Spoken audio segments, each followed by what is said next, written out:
Qual é o sentimento mais comum nesse ambiente? Porque ele é pesado, né? Ele é um pesado. Veja, as pessoas perguntam para mim qual seria a minha sensação se eu precisasse um dia de uma UTI. Eu falo para todo mundo que eu sou um ser humano como todos. Eu não gostaria de ir para uma UTI. Eu também não gostaria de ficar doente. Mas, se um dia eu ou alguém de nós precisar, é bom que haja uma UTI por perto, porque a UTI salva vidas. Agora, é um ambiente em que a vida está por um fio. Você está todo o tempo lutando. Com recursos tecnológicos de ponta. Mas o mais importante é com o envolvimento dos recursos humanos.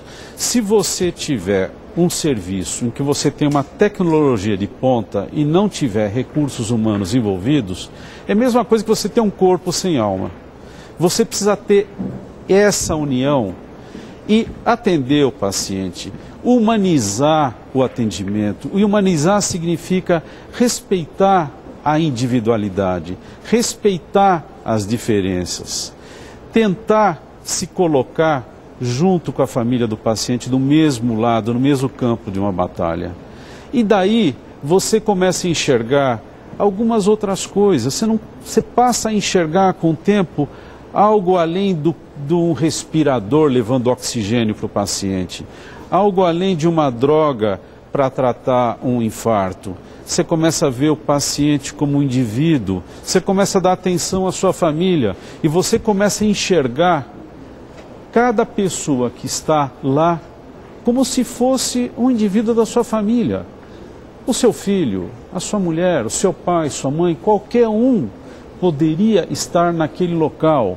Eu acho que isso a vida ensina, e a vida ensina em vida, e a gente vai aprendendo e procura explorar esse outro lado, mostrando coisas muito engraçadas, algumas coisas difíceis. Você tem algumas histórias assim muito interessantes, de suspense. Você tem famílias que não se conheciam e que se conhecem na sala de espera da UTI. Eu costumo dizer que você conhece uma pessoa sob efeito da bebida, perante o jogo e na sala de espera da UTI. Na sala de espera da UTI, ou quando alguém, um ente querido está doente, o caráter se exterioriza, a pessoa se expõe. É uma luta muito grande a favor da vida. Eu sei que é difícil para os médicos, que têm, de certa forma, um pragmatismo ligado à ciência do seu ofício. Mas você já viu algum caso de fé recuperar uma pessoa? De sexo vimos, agora de fé. De fé, olha, existem até trabalhos científicos mostrando que a fé pode propiciar uma melhor evolução de alguns pacientes. Por exemplo, numa enfermaria em que você tem pacientes que têm insuficiência cardíaca, pessoas de fora rezaram para metade dos pacientes, enquanto que os outros não tiveram as preces a eles dirigidas. Houve uma observação que aqueles pacientes tiveram uma melhora. Veja, curioso, uma melhora superior à de outro grupo.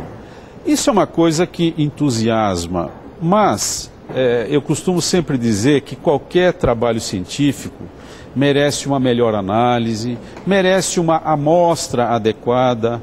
Existem técnicas, existem metodologias científicas que têm obedecido. Mas, de qualquer jeito, se ele diretamente não se beneficia, aqueles que estão fora, eles fazem uma corrente de fé. Isso acaba beneficiando todo mundo.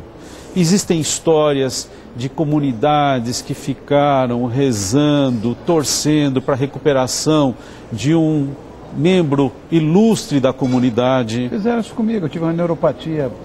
Década de 80? É. Década de 80. Pois é, e de repente estou eu aqui. Claro que jamais, sendo de família de médico, jamais poderia até dispensar essa história.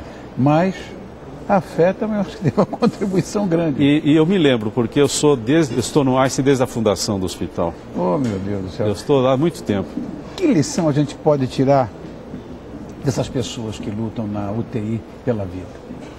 A lição que a gente pode tirar é que quem está lá poderia ser algum de nós.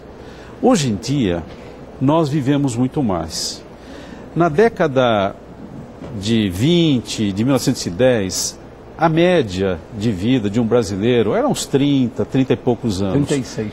Hoje, 70 e uns 75. E estima-se que para 2050, 90 e poucos anos, 95 anos.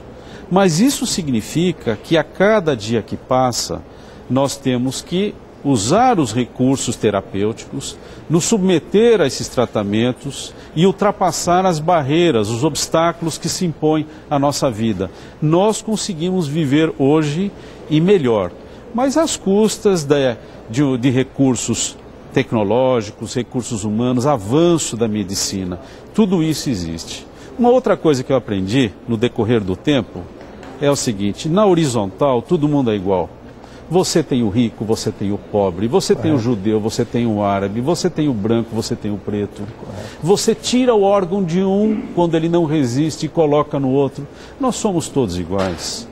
Outra coisa que eu percebi é que as famílias se unem, os religiosos aparecem e todos os religiosos têm a mesma linguagem. Claro, claro. Todos lutam pela vida. Olha, nós tiramos uma lição daqui dessa história bastante importante. Me resta, então, recomendar Memórias Agudas e Crônicas de uma UTI. Acho esse título maravilhoso, do cardiologista Elias Knovel. Doutor Elias, muito obrigado por essa sua participação e que o seu Memórias Agudas e Crônicas de uma UTI faça muito sucesso.